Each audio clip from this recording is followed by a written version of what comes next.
Hello everyone, I'm Professor Kagan, Professor in Ego Only, and today I want to talk about Nintendo's Doom Machine, or as you probably know it as the Nintendo Switch, but I call it the Doom Machine because just yesterday, Bethesda released ports of not just Doom 1, not just Doom 2, but Doom 1, 2, and 3.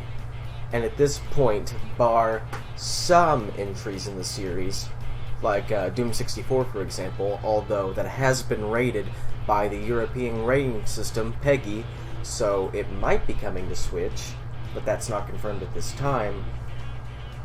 But the point is, we have, or will have, with the addition of Doom Eternal releasing in November, all mainline Doom games on one system. And of course, these games have also come to Xbox One and PS4. But the fact that we've got all of these games on one tiny portable system is awesome. And I've downloaded Doom 1 last night, and I've been playing it since then. I've gotten to the beginning of episode 3 because I've been a little bit busy. The game isn't that long, but it's still fun as hell. And it's an alright port, personally. There's been a lot of complaints online lately. For example, the music's been slowed down. And I myself noticed this right away. It didn't... When you listen to At Doom's Gate in E1M1, the first level, it kind of reminded me of the Sega Genesis port, which kind of made the soundtrack sound like it was farting. Because it was a little bit slow, it didn't sound as good. I caught that immediately. And then another thing which happened right before I got into the game that's a really big deal, this really has people up in arms, is you have to connect to a Bethesda Net account to play the game, and it'll check with that server every time you boot up the game. It's a DRM measure. Now, Bethesda said that was an error, and it was just meant so you could sign up with the Doomslayer Club or whatever, and they're gonna fix that.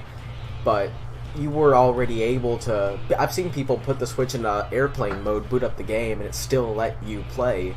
So it wasn't, like, required to get into the game.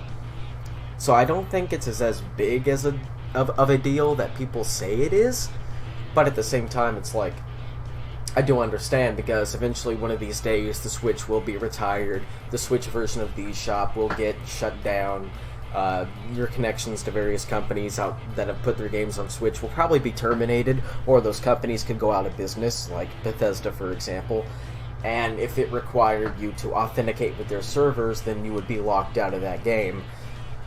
And then there's the even scummier thing. There was a port of Doom released on a Xbox 360 arcade, and it was given backward compatibility for the Xbox One family of systems, and Bethesda had that delisted, so you have to buy this sort of poorer quality port with that DRM measure, and that is kind of scummy of them.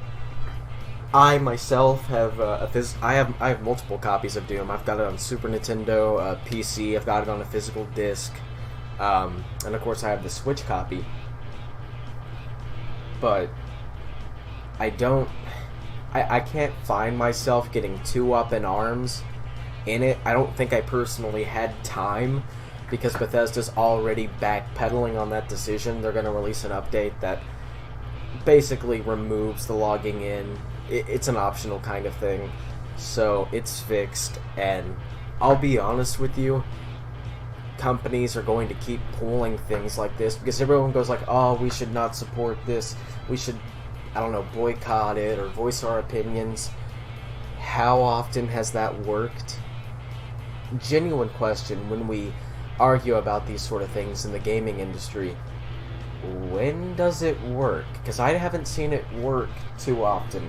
I think the last time I've seen, other than this, I think the last time I saw a backlash against a decision in a game work was when Nintendo decided to not have online friend co-op in Mario Maker, and then everyone got mad at them, and they were like, okay, we'll put it in a future update, we hear you.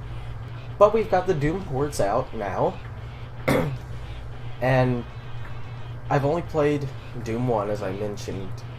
Uh, Basically, the three games were developed or ported by two different companies. A company called Nerve did the ports of Doom 1 and 2, and they suffered from that audio issue. Other than that, it's a fine port. It works fine. I like how the Joy-Con handle. It's Doom. It's Doom. It's a fun experience all around. And then there's Doom 3, which is a very curious case. It was done by Panic Button, who are no strangers to Doom on Switch, as they've done Doom 2016, working on Doom Eternal, and now they're doing this. And they also did Wolfenstein The New Order and Wolfenstein Youngblood, which is probably the poorest looking one out of all of those games, but that's a topic for another time if I feel like it. But Doom 3 actually had a homebrew port to the Nintendo Switch. It was called Doom 3. It was like DHEWM 3. And I've ran it on my Switch, on my modded one, and it stated about 30 FPS all the way through my testing.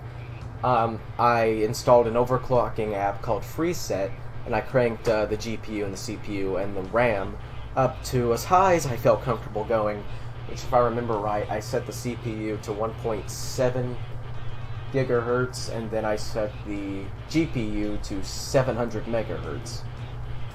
And I had the RAM go up from 1333 megahertz to just 1600 megahertz, and the game it went below 60 a little bit. I think the lowest it was at was 45 FPS. And that was just a homebrew port.